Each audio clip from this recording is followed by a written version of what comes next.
Chris. I'm a master's degree student with the Maxwell School. Thank you for your presentation. And in hearing your presentation, it definitely has you present your sort of framing regarding class, and the undertones, as I'm hearing them, put a certain accountability regarding on the TPLF. I've heard very different framing, and so in terms of this conversation, that's something that maybe I would like to hear your thoughts on. First off, I've heard, Abiy Ahmed's appointment into this specific role was supposed to be a temporary role, was not supposed to be long-term. And I did hear you mention that he did stall elections in 2000, but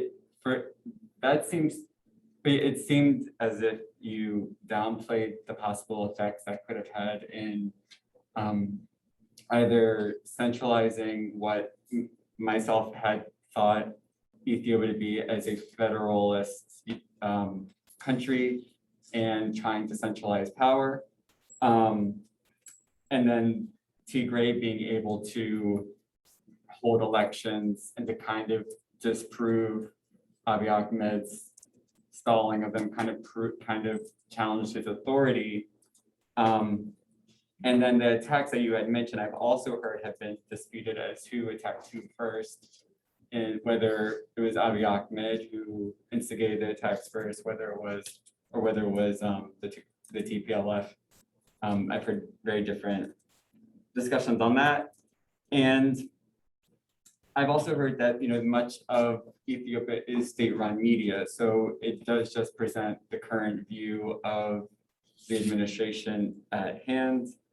And would like to also hear your view on even the most recent elections that have happened in Ethiopia. Many, especially those who I've talked to, and Ethiopians, and or at least those who I've talked to, have kind of said again, it was centralizing of power. Those elections were a sham. They were not legitimate. Again, going to what role has Abiy Ahmed played in pushing this conflict? And yeah, as you have said, again, hearing the undertones, it sounds as if you have a level of support for Abiy Ahmed, and you mentioned that he was not elected. He was put into power by the previous regime,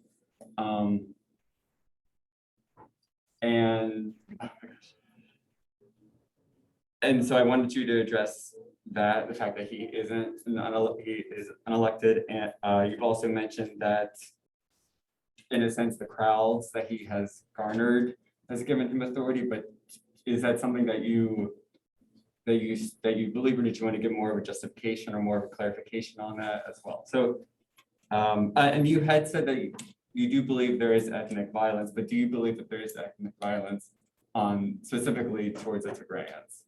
That's all the questions I had. And again, thank you for your time and your presentation. Okay. Thank you, Chris. Yeah. Okay. Thank you for the questions. Let's start with the question of elections, right? Elections happened, I think they were asked to be postponed because of COVID. I think any kind of state that understands the structures it has,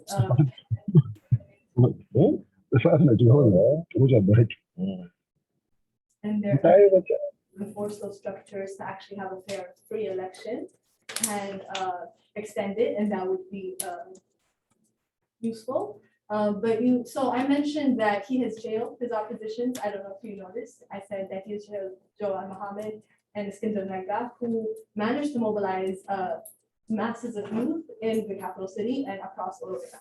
So why I had mentioned that is because why we cannot call it a purely fair and free election is because perhaps we had these jailings of these political officials who could have brought some sort of change. But as for the election process, I was there. I got to see it. I went to different the voting stations within Addis. Of course, I'm no expert, so it's not like I can tell what's fraud. But I don't want to. Okay, first let me give you the facts, because there were 46 parties, 9,505 candidates, 48 polling stations, 38 million registered voters, 1,400 certified reporters, 46,000 plus observers. And these are observers that were not only trained by the government, but by civil society in Ethiopia, a coalition of civil society. And then you also had more than 100 international observers, all of whom reported back and said the process was free and fair.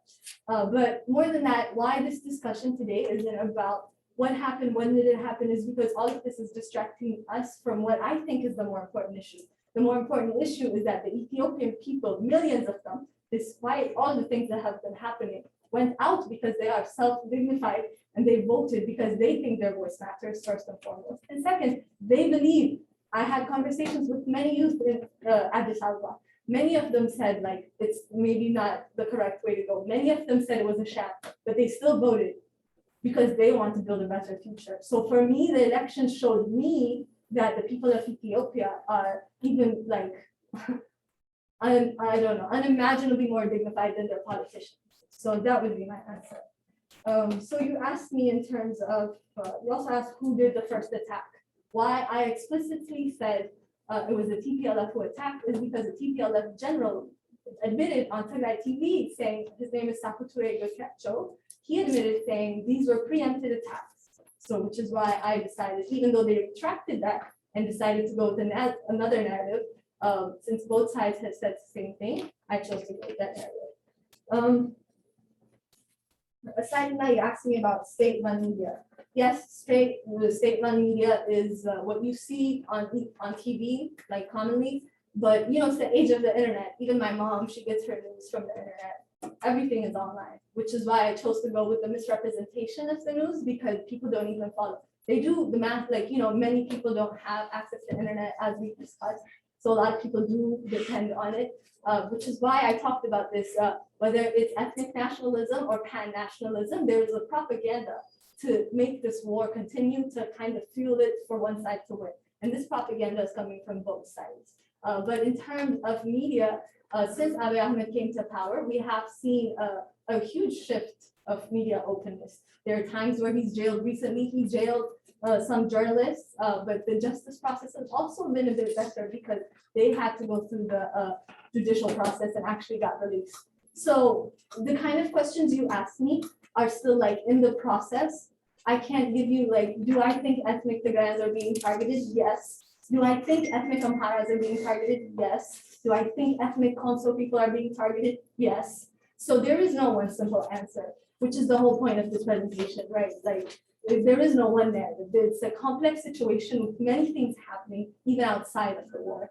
But yeah, did I answer all your questions? I guess I'm still wondering about the legitimacy of Abiy Ahmed, and you had mentioned the crowds, and he wasn't elected. So could you speak more about that? So I as in the crowds didn't literally like bring him in, right? But it was because of them, like, and he said this. I think it was after the retreat of TPLF to Makare. He came in and he talked about how if it wasn't for the people, I wouldn't be standing here, because it wasn't in the TPLF's interest to keep him in power once he had amassed this kind of popularity.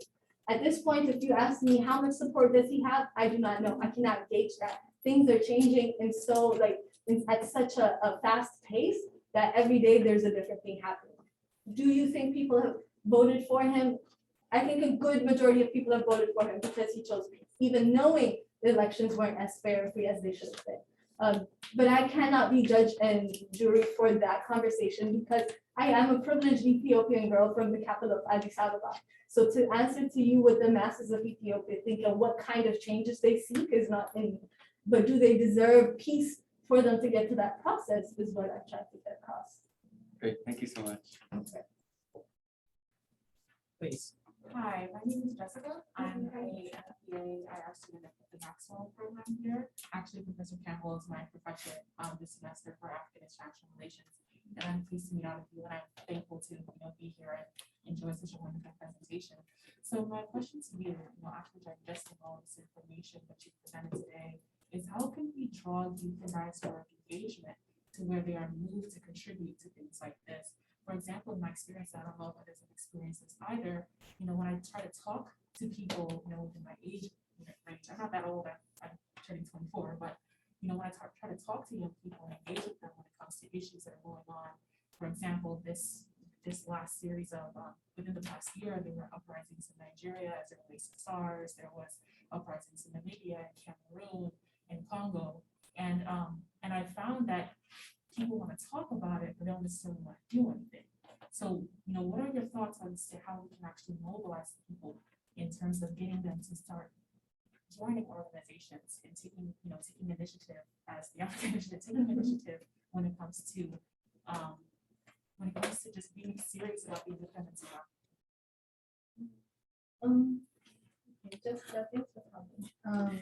So I can't answer that question partly because I've been on this campus for 2 years and been trying to mobilize. But I will tell you, a lot is happening in the world.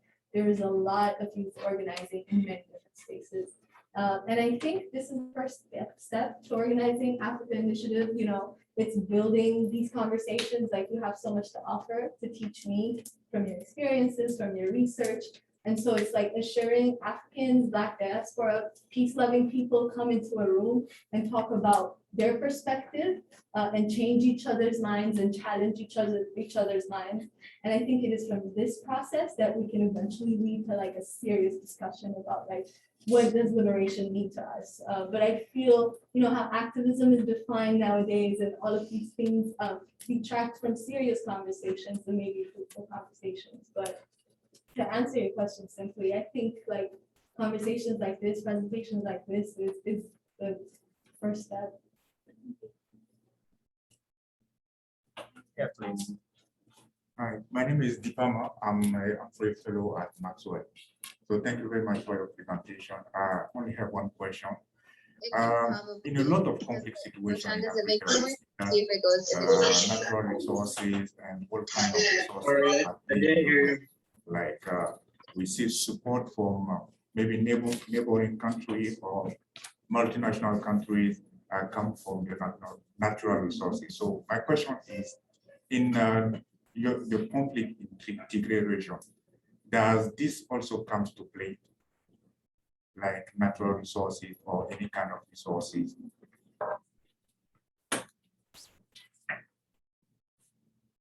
Oh, okay. So thank you for the question, Vitama.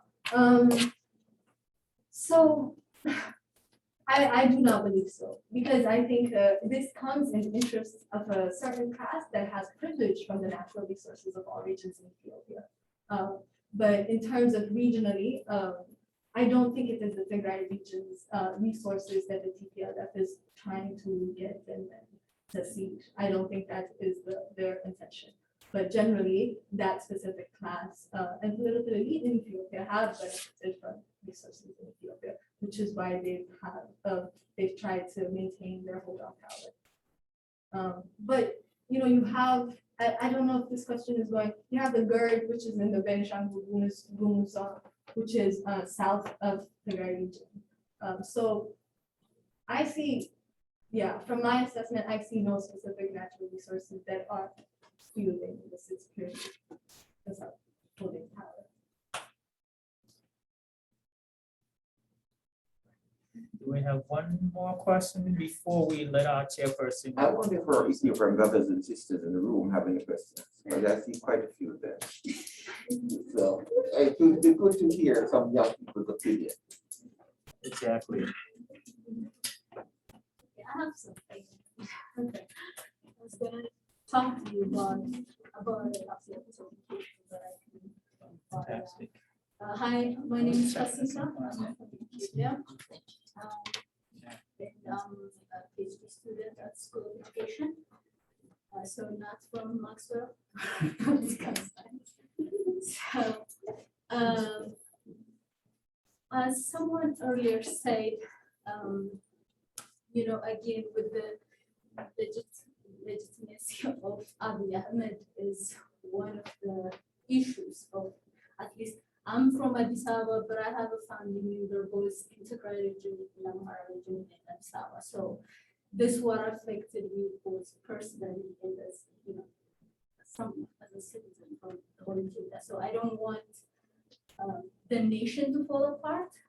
But again, since you mentioned how Abiy came to power, and because he got popularity among the people, I think that is questionable because when you mention about Eros and how the youth from Oromo like started this revolution, the whole point was, at least with my minimum knowledge about the whole politics of it, it was about Oromo's liberation, like getting the Oromo region by itself or something. And again, now what TPLF, I'm not supporting TPLF here, but what TPLF is really pushing is to get Tigray by itself.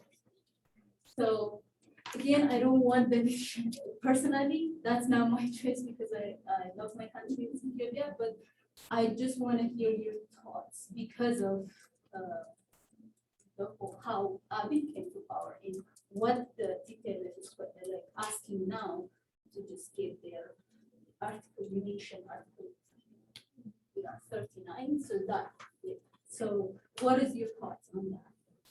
And So what, and do you think that might create peace, at least, because now we're experiencing all this at the expense of people's lives. I just wonder if that could, create some. Thank you. Thank you, Pastor. So when I talked about Abiy Ahmed, like how he was like accepted by all people or how he was brought in by the people, let me clarify. Why I gave that historical context of the 1974 revolution or the 1991 armed struggle is to show that it is the people who make way for the leaders, right? So what I meant to say, Abiy Ahmed was brought in by the people is to say it was those protests that created a certain fracture in the system, in the consolidated system TPLF had built over the years to allow him to be appointed to power, right? So I don't mean he was purely, or like, it's not like that. But if it wasn't for the people who demanded their rights and their liberation, he wouldn't be here today. So it is in terms of, to answer the questions of should the TPLF have been a power till today or something, is to show that, no, the people did ask for change and it came in the form of obvious answer. So in terms of legitimacy, that's how I see it. And you talked about secession. I'm all for ethnic federalism if it is applied based on the Constitution. My issue is that why I raised that it wasn't is that it isn't. I'm all for secession if it brings peace to people. But I will like to point out in African histories across the continent, secession has never really brought peace or prosperity to any African nation. Look at South Sudan, look at Eritrea. So I'm not saying let's force our people to stay together. This is a people's choice. Most of our, Ethiopia might be an exception, but nonetheless, Ethiopia was also an empire, so it was consolidated through coercive means to an extent. So I do not want people to suffer under one state, one regime, but I do want youth to understand, Fanon's quote, like that the need to secede should not come from ethnic nationalism is where I stand.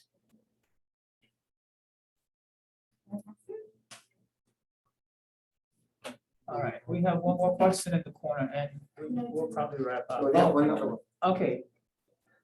Let's have gentlemen in the corner, please. I'm from Ethiopia, I'm a physician, and I have one question to ask Naga.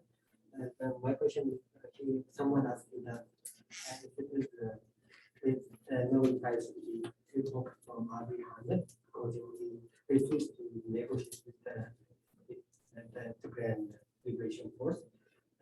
So I think the main reason why he's not negotiating with this group is because he wants to keep Ethiopia as a whole. Like he doesn't want the country to fall apart. So I think that's the main reason behind that.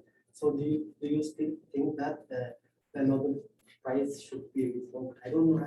I know that doesn't mean anything to have a Nobel Prize, but he's fighting for. I think he's fighting for the image of Ethiopia. He's fighting against all the odds of the Western influences and so on. So what's your opinion? So I don't care for this Nobel Peace Prize that keeps coming up, but I believe if it should be revoked because of his interaction now, I believe it should be revoked for Obama. I believe it should be revoked for Aung San Suu Kyi and everybody else on that list who has done what he has done and still has that prize. And as for the negotiations, my assessment of why he doesn't like, I think negotiations it should be inevitable because that might be the way towards peace in Ethiopia. But my assessment is that negotiations can also open ways for compromise that he is not willing to do. So, yeah, but that your question is on the no peace plan. Did I answer it?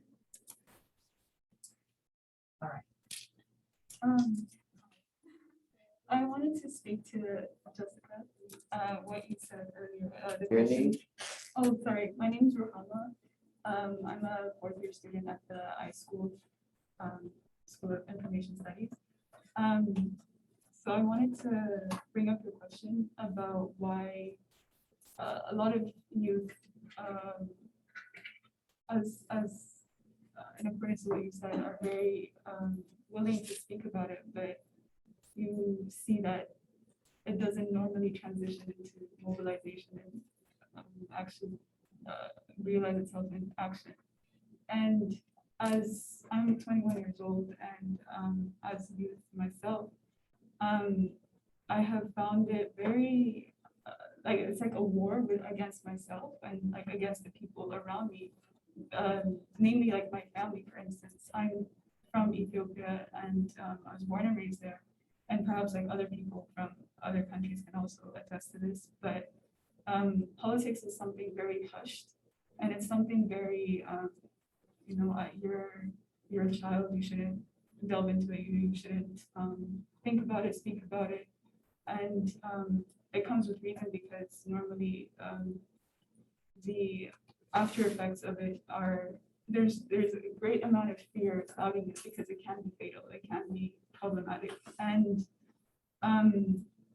so as I grow older, I'm wondering specifically to like the quote that was mentioned earlier, Fanon's quote about you cannot be in between, you either take on the mission or you abandon it. So like which one is it?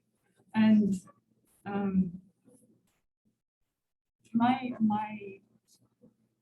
approach, or like where I find myself now is there needs to be a way to, in order to mobilize people, there needs to be a way to depoliticize what is essential to human and to human life, which is, as Mahi also said earlier, everyone is a commonality amongst us, that is, you need food, you need water, you need a way to live and to survive physically. And then there's like this innateness of humanity that despite cultural differences, differences in language, I think there is still something more innate that links us all. And if there needs to be a way to depoliticize conversation about or engaging in matters and in issues that we find, because that is the way forward. And I wanted to also ask, kind of in relation to that question and that quote from, can you say her name? Andaye? Yeah, Andaye. She said, right? Or, Yes. okay. She says we have to move with clarity and purpose, and I don't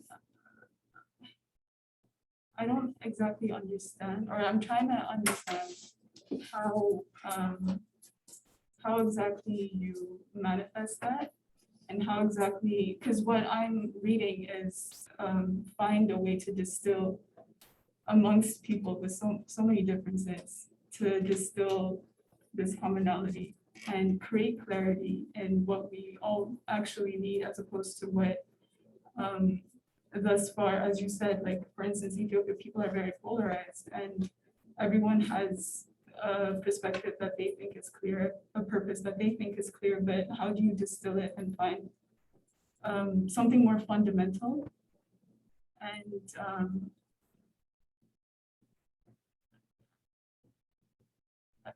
And trying to like move forward and build that is, again, in relation to what I said about fear, and fear of mobilizing is I myself, I'm a writer. I write poems. I write in Amharic, and I,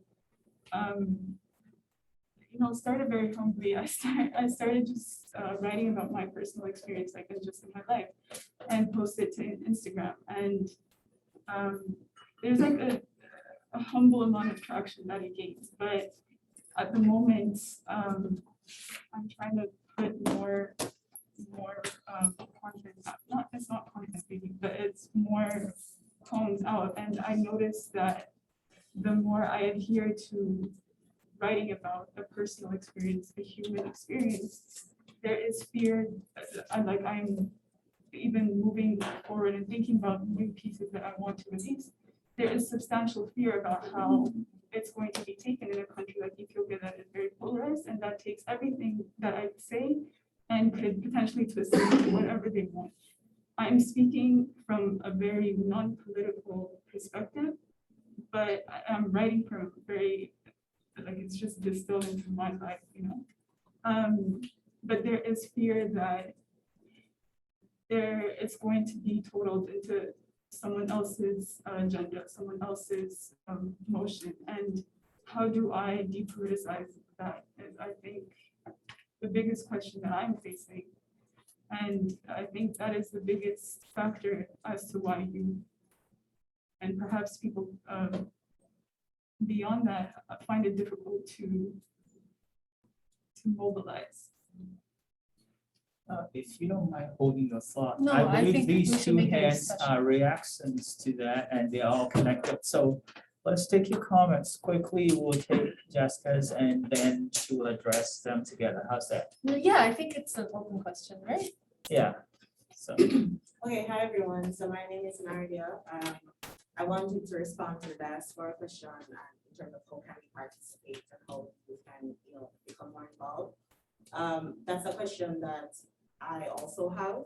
And interestingly enough, I've been having similar conversations with peers and so on. The context, I am from the Caribbean, so I do represent a part of the diaspora. I'm in the Pan-African Studies program, and I'm in my 20s, so I'm about there too.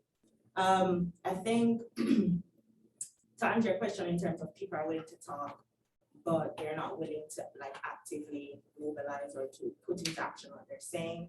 I have two comments. I guess the first one is there is still a lot of distance between the continent and the diaspora in terms of knowledge and also in terms of connection. I think often, and I've realized that in my own personal conversations with people. So what an active role that I take is I try to make friends and build relationships with people from all over, particularly from the continent, because that's kind of far removed coming from the Caribbean. And one of the things I've noticed in numerous conversations, even conversations that I've been having as recently as yesterday, is that many of us, in terms of from the diaspora, we still do not know much about the continent and vice versa. And I also realize that sometimes when you know of issues that's happening, it seems far-fetched and far removed from your own personal space. And so people may not react as much as they need to in terms of activism to act upon what they're talking about. It's like people hear about COVID dying. So let's use it as an example. We hear people dying from COVID, but until someone in our own family dies, we may not feel the need to actively participate in what we need to do to make a change. And so sometimes I feel one of the biggest issues we have is that kind of distance between people who are supposed to be in a community and a family if we're talking about Pan-Africanism and so on. But there's this distance. And so I think there needs to be more effort put into place to lessen that distance through conversations, as Mahi was saying, through education and through pushing relationships and spaces where we can interact more to build that kind of deeper community. And then also another point I have is in terms of mobilization and agency and activism. I think oftentimes we think of activism in one way, which when you mention activism, I think usually so with younger people, they think activism means we need to go out on the streets and protest with placards and so on. But I believe that activism can be done in multiple ways. And what you have to do is to teach young people how to develop their own personal agency in their space, in the discipline that they have strength in, and in their own space that they have access to. Not everyone is going to be able to get up physically and go, do the more active thing. I think we qualify being active to be one specific way of doing things. And I think you have to teach young people how to recognize what can I do in my space with my strengths. So I'm not remembering your name, but can you remind me? Ruhama. Okay, I'm not gonna try. Ruhama. Okay, thank you. So you talked about writing your personal poems for your own space. I come from that place too, because I'm a writer, and so I write. And one of the things I've learned through my own process is that the personal is political. And so what you are doing is writing your poetry and your thing and using social media, that works. So keep doing that. So I think as persons who are, I may be more active than the next person beside me, but that doesn't mean that they can't contribute in their own way. So I think we need to teach young people how to use the skills that they have, how to develop what's before them, to be active in their own space and how to contribute to that community. Because some people are writers, some people are musicians, some people are political scientists, some people are doctors. In each space, how do we use that positionality to create the effect that we need to contribute to a better, better life and a better society? So to answer your question, the immediate thing is, it's not about, okay, they're talking, but they're not doing anything. It's to teach them to move from the conversation to the next step in their own way. Thank you so much for that. I really appreciate that. And I just wanted to add just a general thing that I think that some of us might benefit from reflecting on. Oftentimes I find that there's a certain gatekeeping of knowledge. For example, being in academia or experiencing academic spaces, I learned so many things. But then when I try to go out into the world and I try to share the things that I've learned, there's a distance, as you've explained. Because how can I, in a quick conversation, 2 to 3 minutes, how do I break down the meaning of heteropatriarchy? How do I break down these very niche words that really only have relevance to people that have access to certain levels of education? And so when we have this academic distance, it stalls the sharing of information. And as information isn't shared, people are not aware. And as people are not aware, they're not inclined to mobilize. They don't even have the words to which to kind of try to translate that into whether it be social media posts or music or art. So how can we translate academic discourse in a way that it's more palatable to younger audiences and in a way that can inspire them and mobilize them to take their their hidden talents to actually create things and put them out there that can mobilize and that can help add to the efforts that are being made when it comes to African.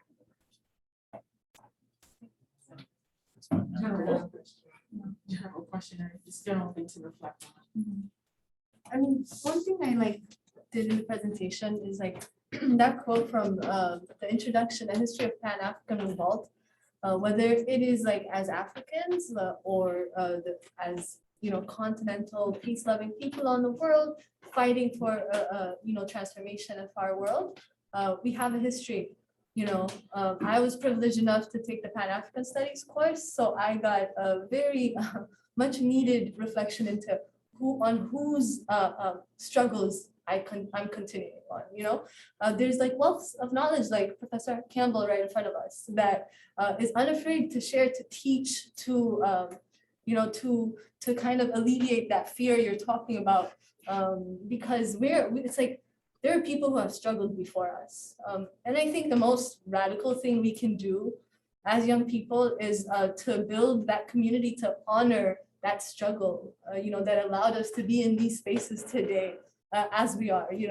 Just 40, 50 years ago, who was allowed in the university, who was allowed in specific spaces. So we didn't just come here today and try and take over the world. That would be really disrespectful to all of this around us, So I would just emphasize what we do. To me, activism in this day and age and on this campus would be to build communities, is to ensure that when you put out something, you have a space where you can put it out. You have a community that is going to support you to do that, and you don't have to fear it. I think after that, it will be an organic flow of greatness, really. Excellent. I think we are about to wrap it up for the day. I just want to say a couple of things. We decided to keep your stomachs a little empty for now so that we can fill them on Wednesday. So next week, September 22nd, Wednesday, instead of Thursday, Wednesday afternoon, 5:30 p.m., right here in this room, we'll be feeding all of you and welcoming you. I mean it, for real. Professor Herb Ruffin has sent out that email this afternoon. He's inviting every one of you to please come back and continue this and other conversations right in this room. You all know it's commencement weekend, starting today. Some people. So we were thinking about having our dinner outside, but all those tents are meant for something else.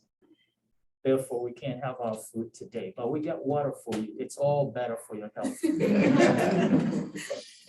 So please come back and eat with us on Wednesday at 5:30, right here in this room. Thank you. And Professor Campbell,